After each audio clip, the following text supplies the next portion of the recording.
ప్రజాపాలనలో ప్రగతి ప్రణాళికలను గుణములకు వెళ్తున్నాం.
డాక్టర్ బాబాసాహెబ్ అంబేద్కర్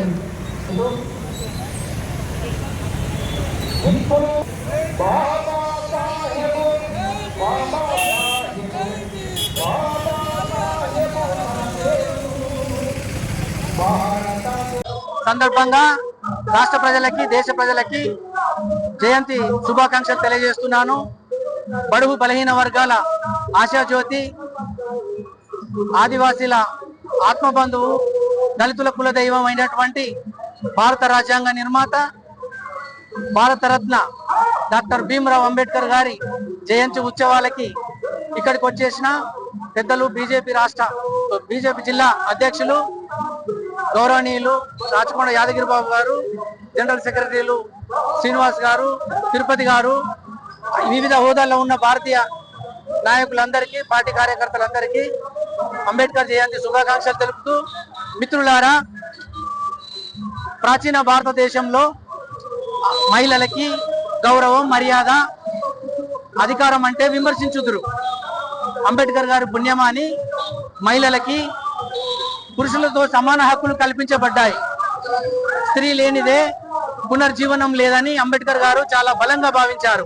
అందుకే అన్నిట్లో పురుషులకు సమానంగా స్త్రీలకి హక్కులు కల్పించబడ్డాయి.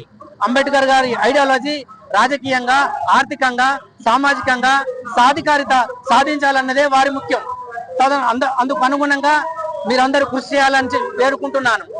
ముఖ్యంగా ఎస్సీలు, ముఖ్యంగా దళితులు గౌరవప్రదమైన వృత్తులను స్వీకరించండి,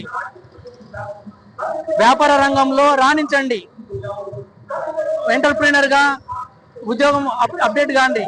ముఖ్యంగా దళితులందరూ బాగుపడాలి, అందరూ బాగుండాలని కోరుకుంటూ, మనము పేదవారిగా పుట్టడం మీ తప్పు కాదు, కానీ పేదవారిగా చనిపోవడం మాత్రం ముమ్మాటిగా మీదే తప్పు. మిత్రులారా, నాకు ఈ అవకాశం ఇచ్చిన మీ అందరికీ పేరు పేరున కృతజ్ఞత తెలుపుకుంటూ, అందరికీ జై భీమ్, జై శ్రీరామ్, భారత్ మాతాకి జై. బిఆర్ అంబేద్కర్ జయంతి శుభాకాంక్షలు. ఈ యొక్క దేశ ప్రజలకు అంబేద్కర్ జయంతి శుభాకాంక్షలు తెలియజేస్తున్నా.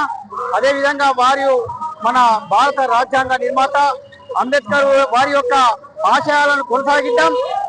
వారి యొక్క రాజ్యాంగం దాని విషయంలోనే ఎంత మన బీసీ, ఎస్సీ, ఎస్టీ, మైనారిటీ వర్గాలు కూడా ఇలా ఉన్నత స్థితిలో ఉన్నారంటే దానికి కారణం మన బాబాసాహెబ్ అంబేద్కర్ గారు.